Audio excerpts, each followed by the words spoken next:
I have an integrated research program that looks at, simplistically, 3 different themes: biomarkers, sequencing the genetic landscape of mesothelioma, and looking at immunology in mesothelioma.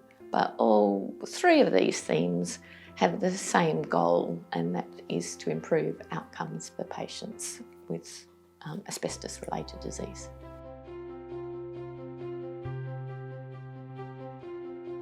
Biomarkers is an umbrella term which can be used to describe different things.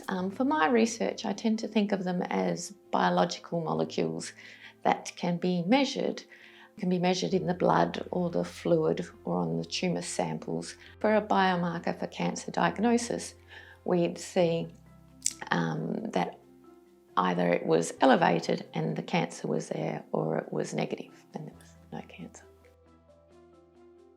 We've been collecting samples, clinical samples, for many years, probably close to 40 years. We've collected blood and effusions, that's the fluid that builds up in the cavities, tumour tissue.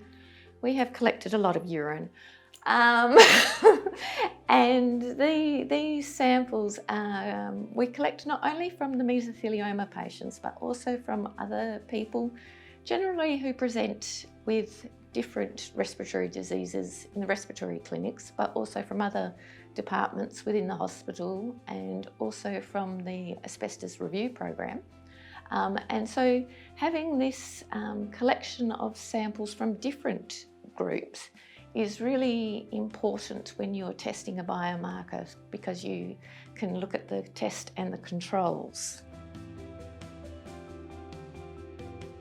The biobank is invaluable not only for biomarker studies. Samples that we've collected in the biobank have been part of the international consortia efforts which have looked at the genetic landscape of cancer.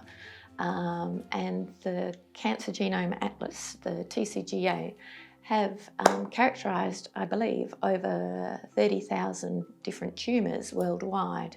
And so, in some small way, our biobank has contributed to this project.